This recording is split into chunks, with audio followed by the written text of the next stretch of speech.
Welcome to Built with Purpose. I am Chris Fay, and this is the show where vision meets execution and leadership leaves a legacy. From design studios to innovation hubs and product lines to skylines, we meet the people building more than great companies. They're creating culture, driving impact, and shaping what's next. These are the stories and strategies behind how the world gets built with purpose. All right, everybody, welcome to Built with Purpose. I'm your host, Chris Fay. I am fired up to have one of my friends and somebody I've had the honor to meet over the past year, Steve Robinson. So Steve is the former Executive Vice President and Chief Marketing Officer of Chick-fil-A. He worked at Chick-fil-A for over 30 years, helping transform that business from doing around $100 million to over $6 billion in revenue. Steve has done a tremendous amount for that business, but the Eat More Chicken campaign, the cow that we all know and love, was all under Steve's tenure and leadership. Steve is also the author of Covert Cows and Chick-fil-A, where he talks about behind the scenes insights really into the strategy, leadership, and really building a legacy that endures. So Steve, man, thanks for joining us today. Welcome to Built with Purpose. Thank you, Chris. Thank you very much. My honor. Glad to do it. Excited to do this. So Steve, you actually came and spoke at our company kickoff meeting, and I remember the feedback from your story and everything that you shared was so impactful. I just thought it'd be awesome to have you here today. So I want to chat a little bit about you and your experiences and your book and kind of what you're up to today. But my first, I got to ask you kind of an icebreaker question. And you were in the fast food industry, so I got to give you a fast food question. Other than Chick-fil-A, what's your favorite fast food restaurant? Well, my honest answer is it's a short list. But I would probably say In-N-Out. Okay, yeah. Predominantly on the West Coast. Some similarities with Chick-fil-A, family owned, and a focus on creating real food fresh. But yeah, In-N-Out burgers. Awesome. Okay.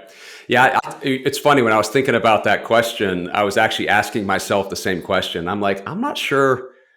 I don't really have a very long list. I don't eat a lot of fast food, and it's a really short list. So, well, Steve, do me a favor, just for the people that are here. I mean, obviously, you've had this awesome career, but just give us the high level of you come to Chick-fil-A, kind of what you did there, what your background was, and what was like at high level, and we'll just kind of dive in from there. Well, the headline is I'm a blessed man, that's for sure. I grew up in South Alabama, LA, near Mobile, a little town called Foley.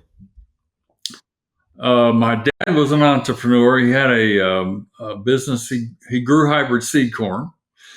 I worked in the business with him. I traveled with him when he was on sales trips.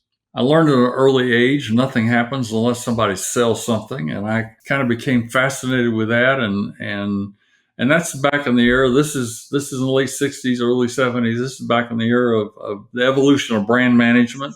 And then I had an opportunity to travel to New Zealand my senior year of high school as an exchange student. Kind of got a whole broadened worldview of what's going on out there. And ironically, the family I lived with for a year in Christchurch, he was an entrepreneur. He ran a machine shop that was a tool and die maker and also rebuilt engines for cars. So I grew up around entrepreneurs. And we understood not only the value of work, but the value of innovation, the value of creating relationships and selling, and became fascinated. Even though my dad was an engineer and he taught me how to use my hands, I became fascinated with the world of brand and marketing. So went ultimately junior college, and then, in fact, it was in junior college where I accepted Christ, transformed my life, began a faith walk that, quite frankly, I needed. I was a wandering in a dark spot, and Christ changed my life. I was curious. I just interrupt you there for a second. What was the point? What was the turning point that made you? Well, the point was I grew up in a very structured, moralistic, and unfortunately a church that was pretty legalistic.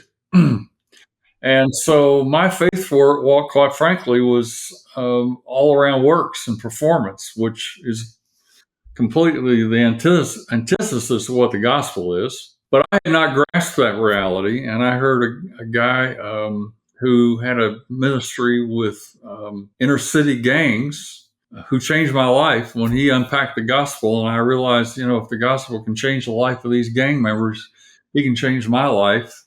And it's not about performance. It's about what Christ did on the cross. It's not what I'm doing here. So that was a huge turn in my life. From junior college, I went to Auburn University, War Eagle, Go Tigers, whichever Yeah. I had an awesome experience at Auburn. At the top of the list, besides getting my degree, I met on a blind date. I met my wife Diane, and we have just celebrated 53 years of marriage. Oh my gosh! Congratulations! That's awesome. Thank you. We married young, started early. In fact, we graduated on June 6th, 1972, and 4 days later I got married. And 2 weeks later, loaded up the U-Haul and headed to graduate school at Northwestern. And she helped put me through and got my master's up there. And my first job was with Texas Instruments in their semiconductor group, helping them market scientific calculators to engineers, architects, chemists. Which was a whole new product, a whole new niche, a whole new experience using direct mail and direct response media. I learned a ton, but I also learned very quickly that at their core, they were an engineering company.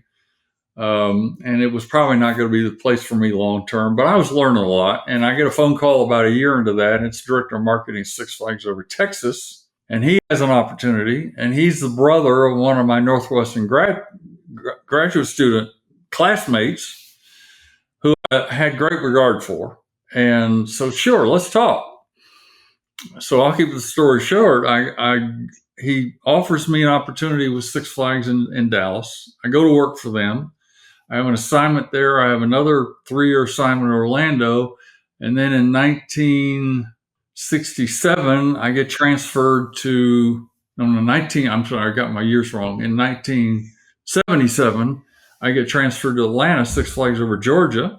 And a series of things happen. And within a year and a half, I'm now the director of marketing for Six Flags over Georgia, and had an incredible team and an incredible experience. And I got that job when I was 28. I'm director of marketing when I'm 27. I get that job when I'm 28. So I'll accelerate that to say I learned a lot at Six Flags over Georgia, worked for some great guys, great people. And in 1980 summer, my phone rings, and it's Jimmy Collins, who's the COO for Chick-fil-A, who I'd met previously because we'd tried to pitch Chick-fil-A on building a restaurant in the park as a way to build their brand and create trial. Now, back then, Chick-fil-A was less than 100 stores, 6 or 7 southeastern states, only in malls. So they're small. Well known. I mean, obviously you tried to get them to Six Flags, but I mean, were they at that stage a pretty well-known brand? No, they weren't well-known brand. And that was really the whole point, was to use 2.8 million people coming through the park to introduce the brand and let people try their product, because they were isolated in the mall environment and their awareness level was actually quite low, except among women who shopped a lot. So we found a spot, had a store design where I thought the deal was going to happen, but it didn't, because they decided they couldn't afford it. So it's almost 2 years after that Jimmy Collins calls me in August of 1980. He's the COO, and he said, listen, we don't have a marketing department. Our operators really don't have what they need to build their business. I want to know if you'd talk to us. Your name keeps coming up in our search. Now, Chris, as he says, we don't have a marketing department. I'm sitting there thinking, I know you don't have a marketing department, or you would have done that deal with me. You'd be at Six Flags of Georgia, right? Exactly right. But I'd gotten to know them enough that I had great admiration for them. I'd met the founder at one time, Truett Cathy. Loved the product. I really was fascinated by their operator model, which I'll unpack a little bit later. And I figured, you know what? Even though I love Six Flags, we were publicly owned. At that time, we were part of the Penn Central organization. And I figured, what's 3 or 4 days? So I told Jimmy I'd love to. Now, I start that process in August. I'll jump ahead. It's now December I'm still interviewing, and I'm doing it stealth. And because I love the job I have, and I'm sitting in Truett Cathy's office for the second time, again, the founder, and their sales were roughly 80, 90 million at the time. And I said, Truett, I said, what are you looking for in the ideal marketing candidate? And am I the guy? And he said, I have absolutely no idea. All I know is I don't want to do it, which, which I was a bit taken back. And he paused, and I'm speechless. And he said, "But I can tell you this: if we invite you to come here, it's because we know we can trust you and we have fun together." Pause. He said, "And that's because the most important decisions we make here are who we invite to join the organization." Another pause. "And if you do come here, it's my expectation you'll never go anywhere else." Now, I've had 4 jobs in 8 years. This is a major mind twister. He's serious as a heart attack. And I said, well, that's amazing. I think I can help you, Truett. I love what you're doing here. When do you think you're going to make that decision? He said, I don't know. It's up to Jimmy. He had done his part. He's done his part. And here's the thing that was such a major takeaway. It took me several months, maybe even years afterwards, to realize what he had really said to me. I'm trusting Jimmy to decide whether you're competent enough to do the job. I'm more interested in who you are as a person. Remember, trust, fun. And if you come here, what he's really also said was, if you come here, I'm not going to bother you. Remember, he said, I don't want to do it. Well, Chris, I can just tell you that after almost 35 years as originally the director of marketing and ultimately the CMO, Truett Cathy never called me in his office one time to debate a decision I made or to shoo me out. Now, as you've read my book, you know I made some mistakes through those 35 years. A couple of them were biggies, and what he demonstrated to me in those 35 years was he absolutely lived out what he said in that interview. They did hire me in January of 1981. I got to start the marketing group from scratch, literally build a strategic plan, start thinking about how I'm going to build an organization of talent and people. And I went about doing that, quite frankly, as much as I could, modeling the way he had dealt with me. So I'm curious, when you're in that, you're obviously interested in going to work for Chick-fil-A, otherwise you wouldn't have been there. And it's 5, yeah, I'm into this 5 months now. Right. Yeah. But like when he said that, did your excitement level just skyrocket? Were you like, okay, this is the guy I want to work with. Like, this is absolutely the type of company. Or did you already kind of know that and feel that inside of the company through all the interviews? I already knew that. I think what happened was that was only my second time with him for any length of time. And I think I was a little shocked by the incredible paradigm shift between working at TI and working at Six Flags. Because here was a guy who really was concerned more, not less about my ability to do the job, but more about who I was. And his premise was every decision we make in terms of who we invite into the organization is either going to make the culture better or worse. Now, he didn't come out and say that, but that's the way he was behaving. And over time, I even heard him say several times, my ultimate litmus test on who I want to invite into the organization is whether I'd want my kids or my grandkids working for that person. So leadership attracts similar leadership. So if you get the right kind of leaders, they'll attract more leaders like them, like themselves. And Truett and Jimmy were masterful at that. Truett's primary focus in the business was around the culture of the business, which we'll talk about, and the talent that it attracted. But when it came to the day-to-day operations, the strategic nuts and bolts, he had no interest in getting into those weeds. So to answer your question, the ultimate that I took from that last conversation was this is not in terms of money, but this is a blank check opportunity. This is a clean sheet of paper to come make your mark. Well, not just make my mark, but as I was leaving his office, this is an important point. There was a plaque on his desk with Proverbs 22:1. A good name is to be more valued than silver and gold or riches. And I commented on it as I was leaving. I said, "Troy, what's the significance of that verse to you?" He says, "Well, that's my life verse. I I chose that verse when I was in the third grade and had to tell my classmates why it was important to me. But at the end of the day, I'm not motivated by money. I'm not, and you need to know, Steve, I'm not even motivated by growth. I mean, he literally said that. I'm motivated by building a great reputation, so I have a platform to help and serve others. That's who he was, and he was quite open about it. So, yeah, I went out of there saying, "Man, oh man, this is from a marketing brand point of view, wide open opportunity." But in terms of an environment working for somebody, I think I'd kind of like to be like. This is a good choice. Well, I just think about like in our business and other businesses, how sometimes people are quick to hire based upon the needs they have in the business or the resume of the person that's presenting it. And one of our rules inside of our company is like, if you don't leave there saying that we got to have that person, like they're the right fit, we can teach them the tactics, but if we don't believe they're the right fit for our organization, then it's a no. But how many times, like I know in my career, we've made, poor decisions where you're like, I need this role. This person checks all the boxes. I got to get them in the company. And then, 6, 12 months later, you just find out they're not the right fit. And it's just amazing that how, you get really good aligned people with an amazing culture. It's just amazing what can happen inside of a business. And quality attracts quality. That's right. Yeah. So if you're going to get you will get more of what you attract. And Truett understood that. He also made a statement in that last interview I didn't share with you, that he said, when you come here and if you come here and you start making hiring decisions, you need to understand that it's my expectation that people never leave here. He said, so the implication of that is we're going to make a decision that we think is best for the business on the premise that you're never going to leave. And if I invite you to join us, I would expect you to do the same thing. I'm going to expect you to attract people that you don't ever want to leave. So that's how he saw what you just described. It changes a little bit, having a little bit more of a longer term. He said, I don't want divorcements in the business.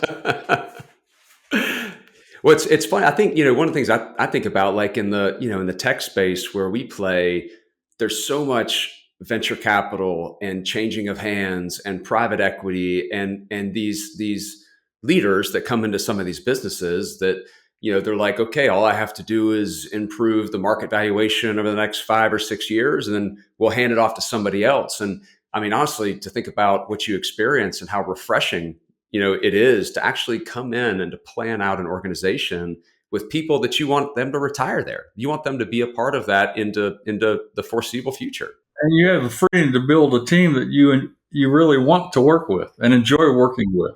I think one of the other things that I learned before I made the decision, and he reinforced it, was he had a long-term view of the business, not short-term. And I was coming out of two environments, TI and Six Flags, that tended to be the traditional publicly owned 90-day focus. Turnover at the top every 3 to 5 years, CMO, COO, CEOs. And with those turnovers comes, new vision statements and new strategies and new marketing plans, new people, and usually turnover. Exactly. And here's a guy who doesn't want any turnover. He's not thinking 90 days. He's thinking a lifetime. He's thinking about his reputation for a lifetime. And by the way, I never intend to sell this business. This is going to pass to my children. This is a generational business. So we're not going to rush decisions around here. We're not going to chase deals just to get what we think is a hot deal. We're going to be diligent and prudent, and as I learned later, he often used the word "be good stewards." And good stewards to him had a lot of implications, but one of them was the stewardship of the reputation. And he also would openly say the lifeblood of a business is profits. So I definitely want to be profitable, but I'm not chasing short-term results. Do you think like during whether your tenure or his, do you think that has ever been challenged to a level that it made him doubt, or was he so firm in his belief? I'd say no.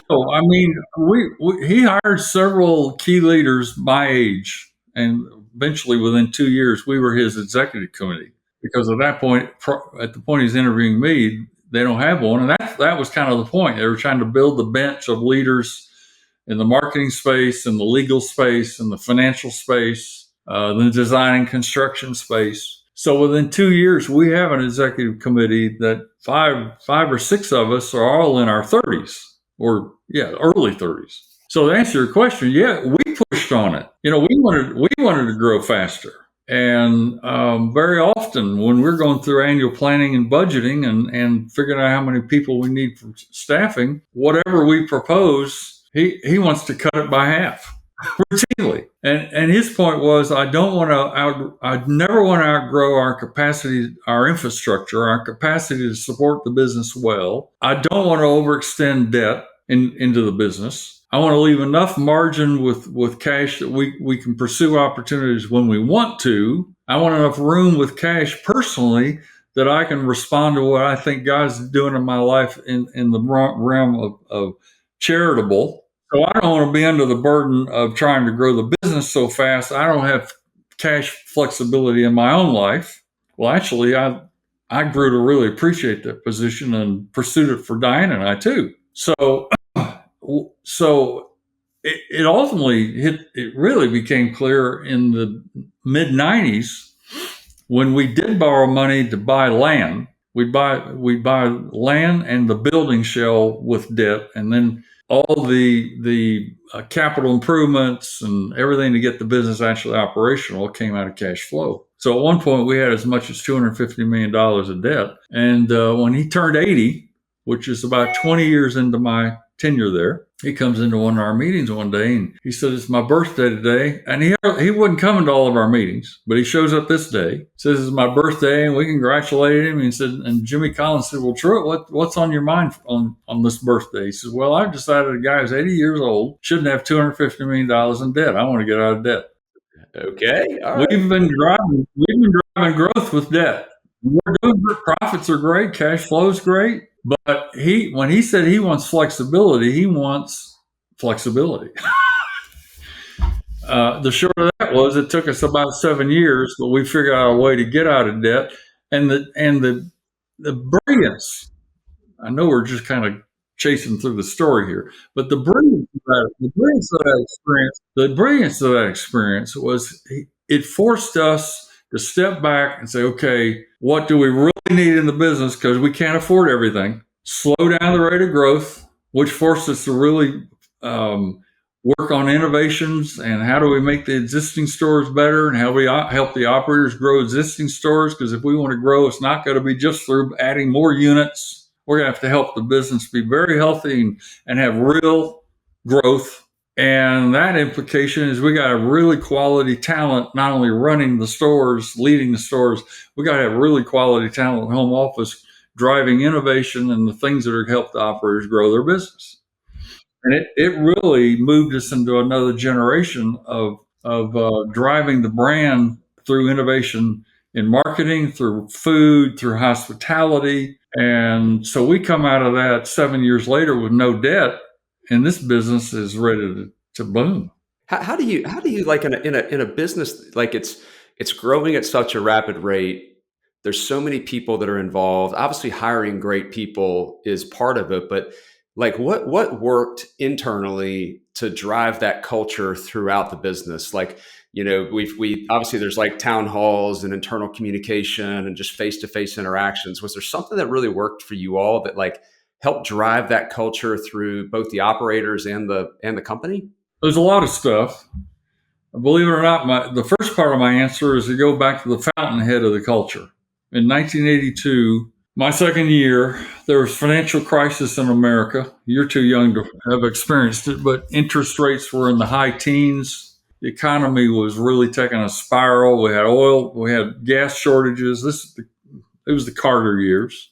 Development comes to a screeching halt, which means our platform of growth stops. Retail sales drops over 30%, really hurting cash flow. And it forced the executive committee at Truett's behest to go off site and figure out, okay, how are we going to react to a major decline in sales and cash flow? And it's really the first time Chick-fil-A's ever experienced any sales slowdown. And he's just borrowed $10 million on his own personal credit capability to build the first office building. We got a problem. So that was, I'm answering your question to tell you that crisis and a 3-day meeting that ensued was the catalyst that, yeah, we crafted a revised business plan and streamlined the strategy and approved to roll out Chick-fil-A nuggets, which was a big deal. Froze staffing, stopped building stores. But we spent 2 days writing the corporate purpose because we realized in the last 2 years, half the people at Chick-fil-A were brand new, operators and staff. And Dan Cathy was actually one sitting in that meeting that said, you know, we may have a bigger issue than just cash flow. We got a lot of people that are brand new to the business, and they may not know how Dad Truett is looking at this. And we spent 2 days picking Truett's brain. Why do you go to work, Truett? What's important to you? In your mind, why does this business exist?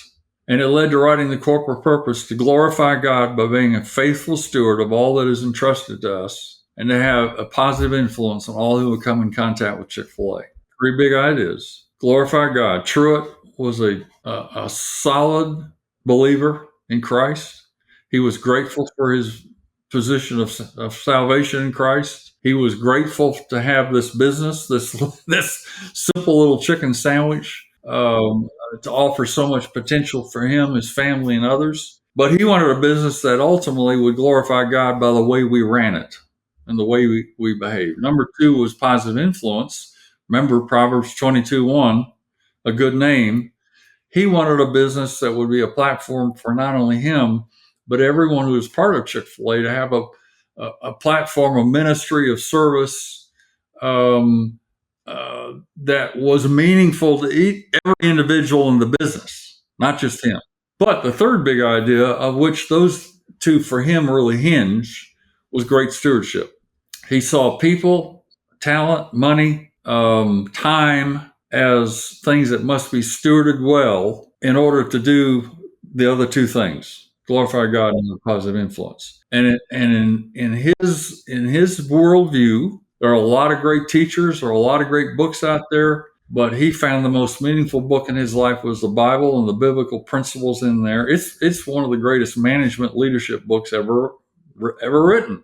He read it, he believed it, and he felt that if you applied the principles that were in it, God will honor it in the business. So that's a long answer to your question to say the fountainhead of the Chick-fil-A culture is the clarity of that corporate purpose and what it meant, not just to Truett Cathy, but now through generations, the clarity of understanding what it meant to him through times of crisis as well as success, always heralding back to what that statement says and what it means and how he looked at the business, how we look at the business. It is not a business pursuing profits. It's a business pursuing service and impact. And so you got to constantly be telling stories every way you can, in person, in meetings, in videos, reinforcing the values, the message. I have probably just told the story I told you about writing it hundreds of times. I was at a meeting at the Chick-fil-A headquarters last week with a group of people, 80% of whom were not there when I left. Think about that. I told them the story I just told you. And for some of them, it was the first time they'd actually heard it told by someone who was in the room. So that's how you do it. You just have to pass down not just the principles, but the stories and the good decisions and the bad decisions. The transparency of leadership to say, "Hey, I screwed up." I talk about that in my book.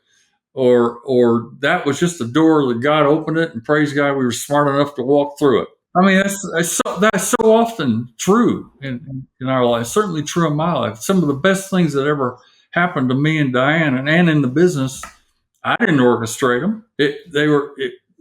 They presented themselves, and the issue is wisdom and understanding at the time to make a choice and to take that opportunity or to walk through that door. And take that opportunity. And that's kind of how Truett looked at the business and looked at life. His perspective was life is full of opportunities. What I want is the wisdom to know when to pick, to see it, and to make that choice. Why do you think, Steve? Why do you think so many companies? I mean, I've interviewed so many people over my career, and we inside of our business, we talk a lot about our success principles and our purpose and where we're heading. And so many people, I'll just say the average narrative that I hear from almost everybody that I interview is kind of like, yep, yeah, heard that before. Yeah, the last company I worked for had values and purpose, but hey, Chris, your organization's different. We can feel it because you're actually living that. But it just seems like in general, more companies than not have these things on the wall, but don't actually live it every day, don't teach it every day. Why do you think that? Why do you think that is? Because it seems so simple. Well, they have it on the wall, and the next CMO or the next CEO changes it 5 years later. So anyway, I think, Chris, and I'm just going to be frank with you, I think it's because we have become, I'm not talking about Christianity or Judaism, but I'm telling you, I think we've become a biblically illiterate country. So, I mean, there are some incredible books out there on leadership and management, and I've read a ton of them. I have high regard for them. I got some sitting right here in front of me. Good to Great, The Ultimate Question,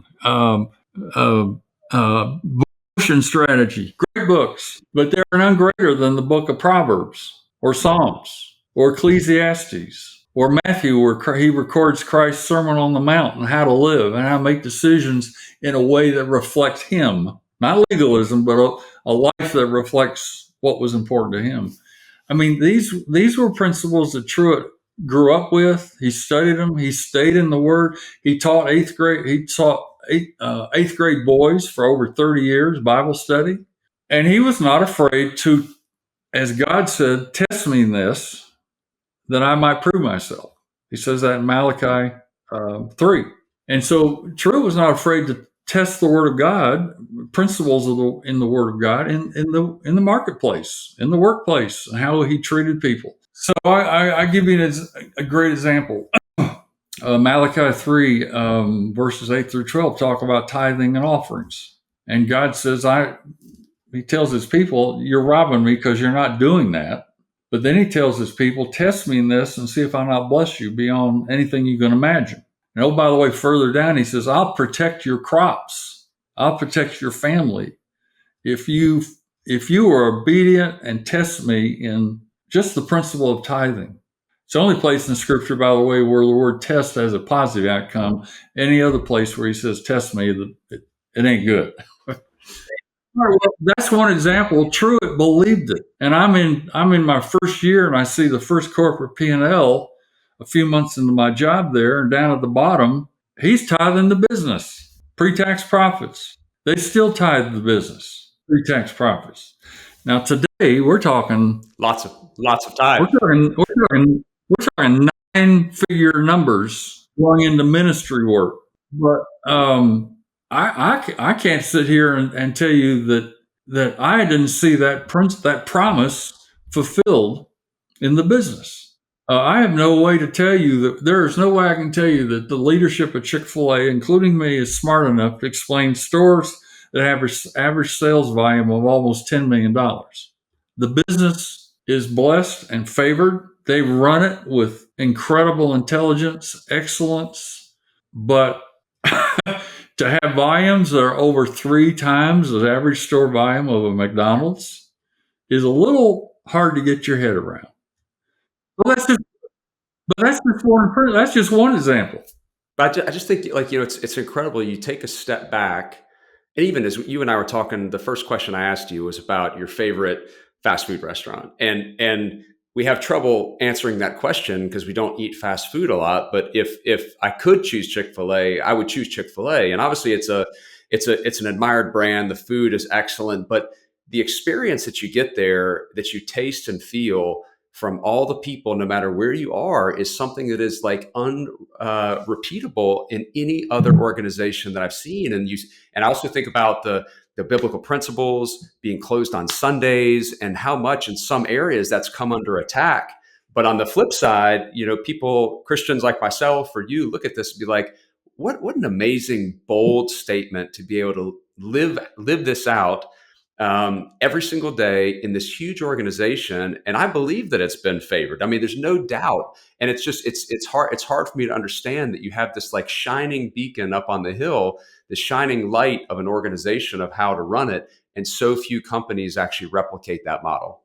I think Truett, I never heard him articulate this, but this is the way I interpreted his behavior, the way I saw him living.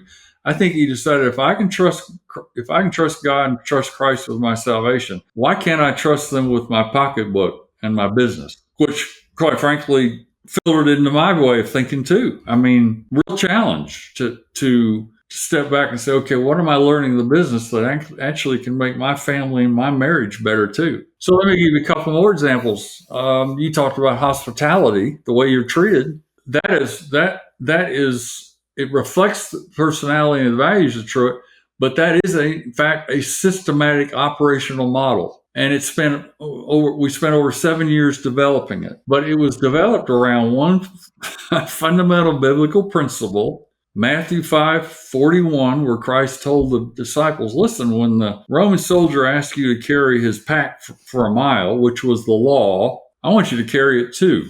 Because I want him at the end of that 2 miles, I want him to ask you, why did you do that? And you can tell them, because that's what my master taught me to do. It's what's important to him that we treat you with respect, not just what's required by the law. Well, for us, we took that principle and said, all right, the first mile is operational excellence. Food's got to be right. Restaurants got to be clean. Bathrooms got to be clean. Food's got to be hot.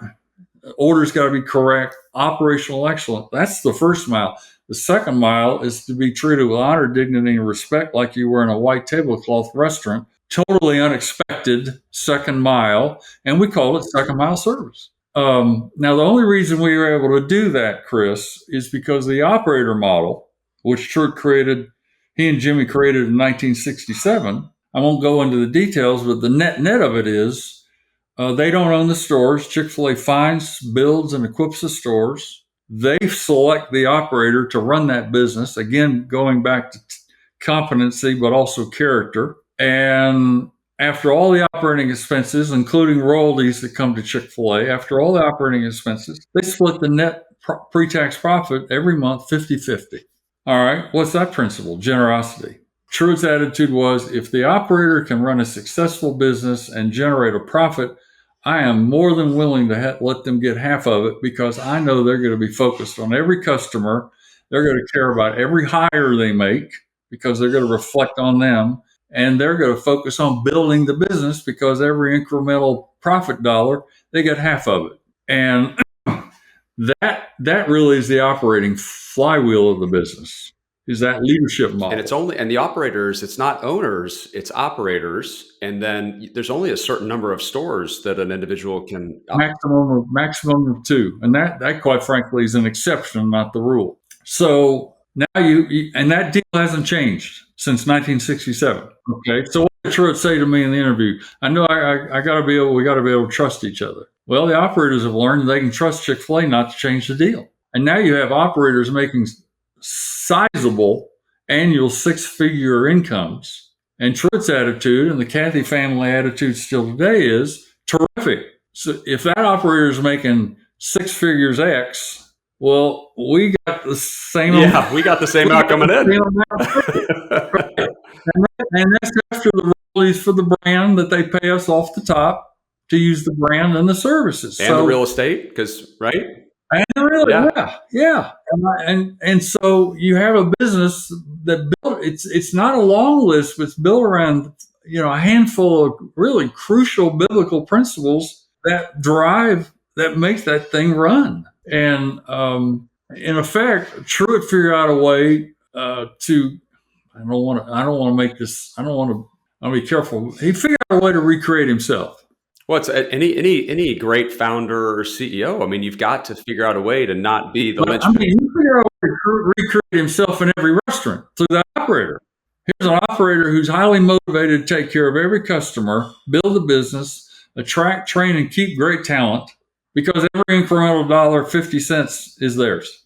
So that's why there isn't a long list of other fast foods that are my favorite, because even if they do operations okay, they don't have the leadership in the restaurant to pull off second mile service, to pull off attracting, keeping, and compensating really good leaders in the restaurant. So you got the average payroll of a Chick-fil-A store now is 125 to 150 people. And anywhere from 6 to a dozen of them are salaried, not counting the operator.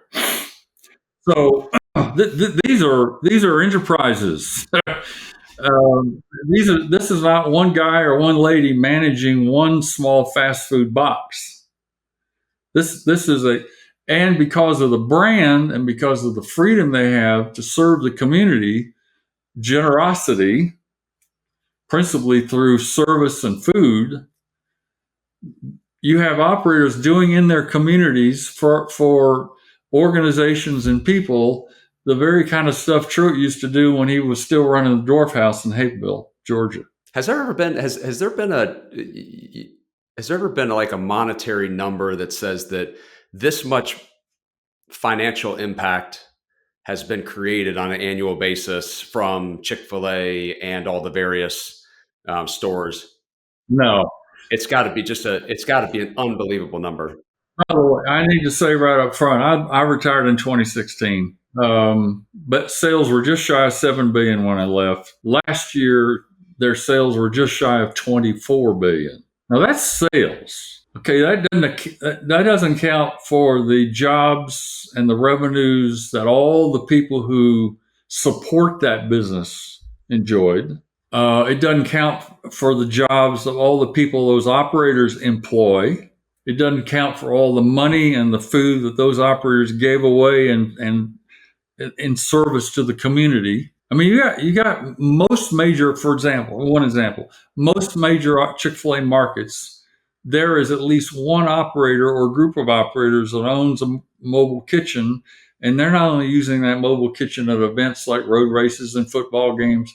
They're using it when there's a crisis, when there's a tornado, when there's a hurricane, when there's a flood. They're showing up almost like Samaritan Purse in 24 hours to provide food service to people who just simply don't have anything to eat. And that's a local extension of the brand that you cannot control it out of the home office. No, you just have to let your leaders lead and make the impact. You got to let them do it. You got to let them do what they feel is the best thing to do because they live there.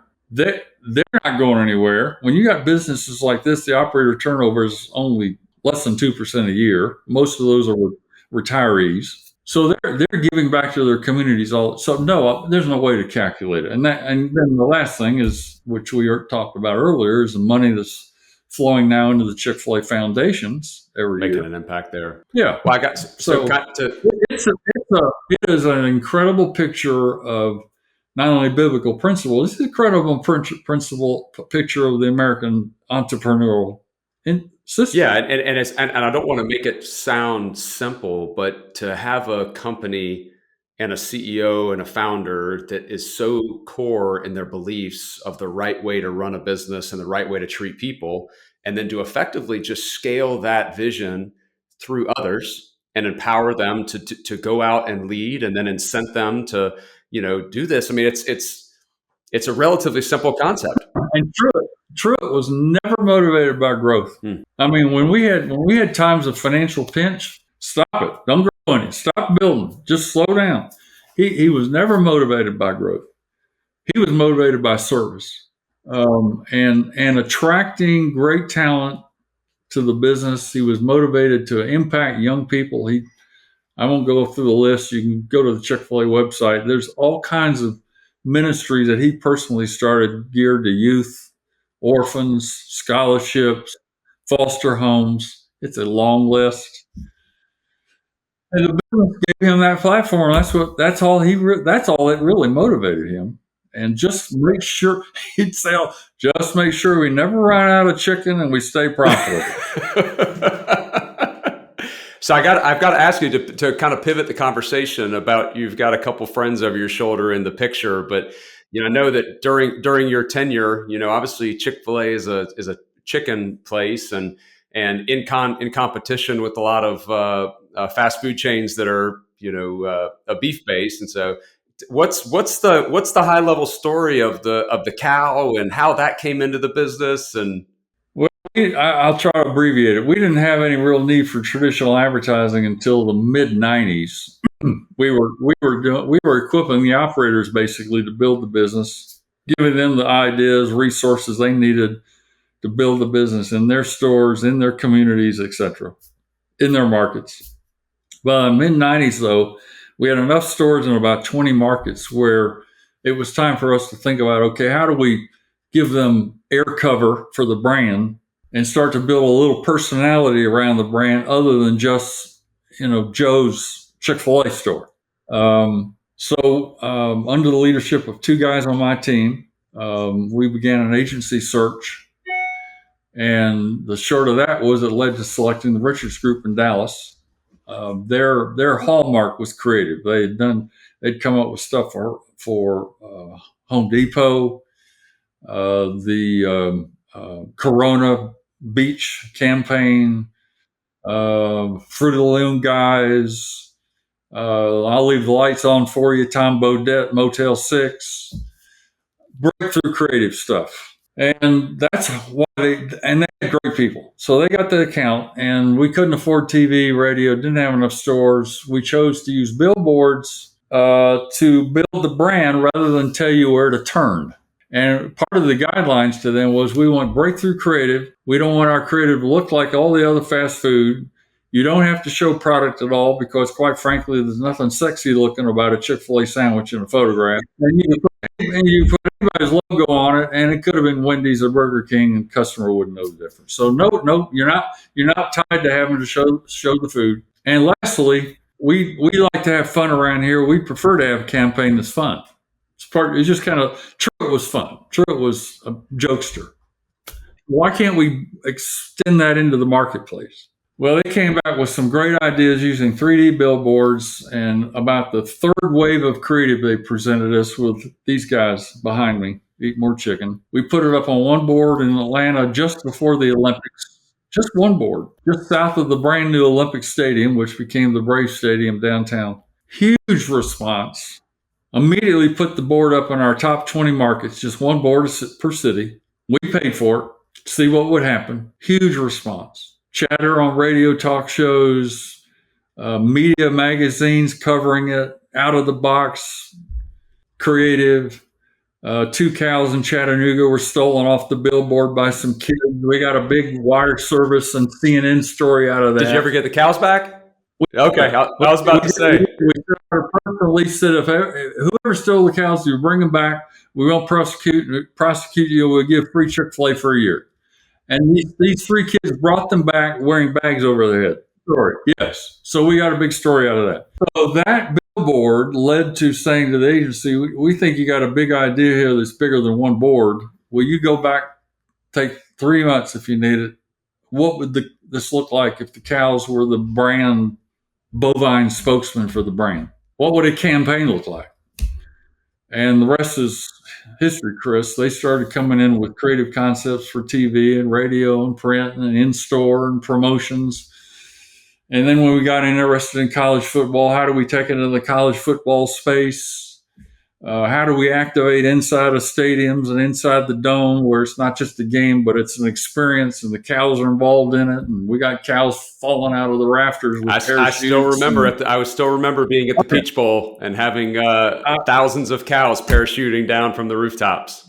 So we basically said the cows are going to show up everywhere, but only on behalf of Chick-fil-A, on behalf of chicken. And it took off and it became iconic. And I had the privilege of working on the campaign along with David Sayers and others with the agency for 22 years. And it won all kinds of awards. And iconic brands are very, very rare. We stumbled into one. I just take credit for saying when I first saw the billboard laying on my desk, I started laughing and said, "We got to do that." That's as much intelligence as it took. But you did the principle. You inspired great people and let them go do their work. And it was the wrong strategy. It was unfast food. It was the uncola of fast food. It was funny, and it took a shot at the burger guys without being insulting. And it took off, yes. And they did did great stuff. Well, I know we're kind of coming up on time here, Steve. So I want to kind of pivot to, you retired, a number of years ago, and obviously there's no doubt that the impact that this career had on your life is just like transformed the way that you live. Like, what is it easy for you to continue to carry on these principles? I mean, what does retirement look like for you, and how are you kind of taking this legacy that you've left and been a part of and applying this to this next evolution of your life? Great question. I'm honored you asked. After I quit full time, I did serve on the Chick-fil-A board for 3 years at Dan Cathy's request. And while I was there, they were growing so fast. I could even, as a board member on the outside looking in, I could see the cultural challenge of retaining the culture. And I was encountering people in the business who had not heard all the stories, some of which I've told you. So I went to Dan Cathy and said, Dan, this is about 2019. We don't have a biography on the business. Can I write up basically a story on the business, the brand, through my eyes? But trust me, it's going to be about the business. It's going to be about Truett. But I want your approval, and I need IP rights, to be frank. I need images and pictures and stuff like that. He said, absolutely. So it took me 2 years, but I wrote a book called Covert Cows and Chick-fil-A. They're renegade, they're undercover. You never know where they're going to pop up. Covert Cows and Chick-fil-A, how Faith Chicken and Cows built an iconic brand. And it's still in the market. It's still selling. Amazon still carries it. It opened the door for me to start giving speeches and doing a little consulting work. So I don't do a lot of it, but I'm still doing it. I'm honored to do it. I love to tell the story. It takes me into places I would otherwise never dream of going.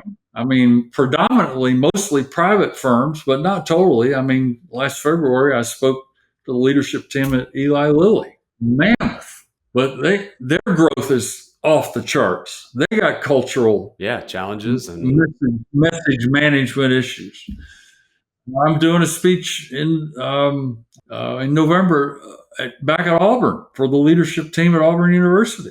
Great institution, but they're growing like nuts, So I'm honored for the doors that the Lord is still opening for me, using the history of this business, the platform that Truett gave me, in December of 1980. It's unbelievable. But I'm committed. If I'm invited to tell the story, I do everything I can to tell it, to do it. Well, it's such an inspiring story. And honestly, the way that you tell it, I think the sincerity in the way that it comes across and you being there and experiencing, but you also buying in and believing into the culture and how it impacted your life just makes the story that much more impactful. So, as we wrap up, I just want to thank you for taking some time today. I know you got a busy schedule, even though you're not working full time. You got a lot of stuff going on, and I really appreciate meeting you and sharing your story today. And I sure hope that people will go check out your book, Covert Cows and Chick-fil-A, and take a look you up and see how you might be able to help them in their business as well. But man, thank you so much. And I hope people will keep eating at Chick-fil-A because I am on a pension program. Okay. All right. I'm going to today. My office is directly across the street. Yeah, so that's right. In honor of Steve Robinson, I'm going to go get my chicken nuggets and fruit cup today. I appreciate that. Awesome. Well, thank you very much, Steve. I appreciate you, buddy. It was my pleasure. It was my pleasure to do it. I appreciate you asking.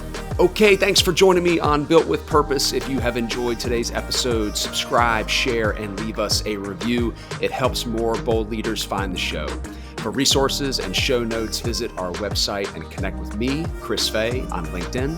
Until next time, keep building great companies, cultures, and legacies with purpose.